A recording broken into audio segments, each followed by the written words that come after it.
Eu tenho aqui o Jorge da Silveira. Ele está perguntando por que os 1260 dias estão escritos de formas diferentes, como 42 meses, um tempo, 2 tempos e metade de um tempo. Tem explicação para essas 3 formas que dão o mesmo resultado? Perguntei, mas não obtive resposta. Ele também pesquisou e não achou nada, nenhuma explicação.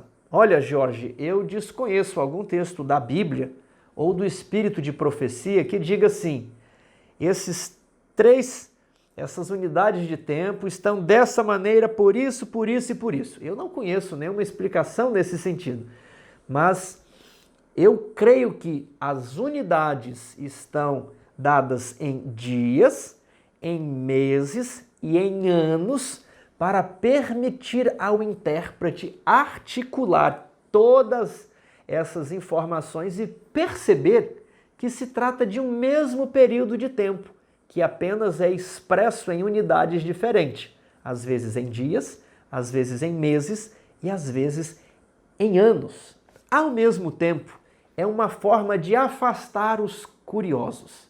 Quando os discípulos perguntaram para Jesus o que significava a parábola do semeador, Jesus falou: para vós é dado a conhecer os mistérios do reino. Para os outros não. Para os outros se cumpre o que falou Isaías. Então, aqueles que olham a Bíblia com desdém, com incredulidade, esses nunca vão entender. Eles são como a semente que caiu à beira do caminho. São os que ouvem, mas não entendem. Acham que a Bíblia é conversa para boi dormir, é uma coisa tola, são períodos aí que não tem relação um com o outro, mas o fiel intérprete, aquele que está investigando, ele vai perceber que tudo está em harmonia. E esses períodos dados desta forma nos permite entender que ao tempo que o poder do chifre pequeno está governando uma igreja, a igreja pura está escondida no deserto. São 2 igrejas diferentes ao mesmo tempo. São essas considerações que eu tenho a fazer sobre a pergunta do Jorge sobre as 3 unidades de tempo. A próxima pergunta é da Aline Santos. Irmão Tiago, qual é a posição oficial da Igreja Adventista do Sétimo Dia a respeito das 7 cabeças do dragão e da besta de Apocalipse? Antes de prosseguir, deixe-me falar, Aline, sobre posição oficial da igreja. Nós não podemos, numa igreja local, impor, olha, a partir de hoje, essa vai ser a crença número tal da igreja. Uma associação não pode, nem uma união, nem uma divisão. São as instâncias administrativas da igreja adventista. E talvez a pessoa pense, mas a associação geral, o presidente da associação geral, ele pode dizer quais são as crenças oficiais. Então, ele também não pode. Em matéria de doutrinas da denominação, nem o presidente da associação geral, nem a própria associação geral, as divisões, eles não podem se manifestar contra esse ponto. Mas não, Tiago, não. Porque senão nós teríamos uma hierarquia semelhante a outra igreja, mas nós não temos um rei, nós não temos um imperador, um cabeça, não funciona assim. Todos somos irmãos. Então todas essas instituições, elas podem estabelecer medidas administrativas, mas não impor novas doutrinas ou remover doutrinas que já foram uma vez votadas. Não é esse o poder das instâncias administrativas da igreja. Elas não podem inovar em matéria teológica, em matéria doutrinária. Isso precisa ser decidido pelo órgão máximo da igreja. Qual é esse órgão? É a Assembleia Geral da Associação Geral. É uma assembleia com quase 3.000 delegados, pessoas de todas as associações, de todas as divisões ao redor do mundo. Eles se reúnem em assembleia e em oração, iluminados pelo Espírito Santo, eles estabelecem medidas administrativas e também reconhecem pontos doutrinários. E foi assim que as 28 crenças fundamentais, elas foram votadas lá em 1980. Nós não temos um credo. Existem muitas denominações que possuem um credo cristalizado, fixo, inamovível. Nós não temos isso.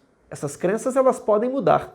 Elas podem aumentar, elas podem reduzir, talvez uma compreensão futura da igreja. Então, elas não são fixas como um credo. Elas apenas são uma explicação para as pessoas de fora da igreja sobre o que os adventistas creem. E agora nós entramos na sua pergunta, né?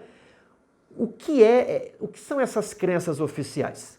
Então, as crenças oficiais estão lá no manual da igreja, às vezes elas vinham na lição, e ali não está definido qual é a posição da igreja em relação a Apocalipse 17 e as cabeças do dragão, né? Ali não está definido se os 144 mil são literais, se não são literais.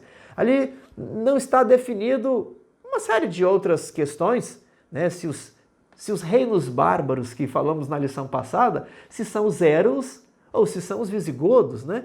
E não devemos ficar brigando por essas coisas. Podemos nos sentar para conversar, para dialogar, para investigar, mas nunca para ferir, nunca para disputar, nunca para um debate que visa apenas o engrandecimento ou o orgulho. Esse não é o nosso papel. E não devemos ficar com medo quando a nossa posição é investigada. Se temos certeza de que cremos na verdade, a verdade prevalecerá. Então, o que eu quero lhe dizer? A igreja não tem uma posição oficial, votada pela Assembleia Geral da Associação Geral, sobre muitos assuntos, inclusive sobre as 7 cabeças ali da besta, ou os 8 reis ali de Apocalipse 17. Sobre esses assuntos, cada membro tem a liberdade de escolher como ele entende melhor. E esses pontos não podem ser prova de fé, né? Ninguém pode agora ser chamado numa igreja, na hora de fazer a profissão de fé, e vai lhe ser interrogado, né? Quais são as 3 tribos bárbaras? Isso não faz parte das crenças fundamentais do voto batismal. Você está compreendendo? Então, agora, enfrentando a sua pergunta, né? Quais são aqueles reis? Será que seriam os impérios Egito, Assíria, Babilônia, Medo-Pérsia? Ou será que seriam as formas de governo romano? Ou os reis que governaram a partir da restauração dos estados pontifícios? Tudo isso é discutido, explanado, explicado lá no canal História na Profecia. É o canal dos irmãos Anderson e Timóteo. Eu vou deixar aqui uma imagem da capa do canal, onde você vê ali, ó, os 7 reis. Existe o vídeo da parte 1 e da parte 2. Assista, e todos os que quiserem assistir, fará muito bem para a compreensão de Apocalipse 17. Eles são explicadas várias possibilidades interpretativas. Então, é um vídeo bem tranquilo de aprofundamento mesmo, tudo bem?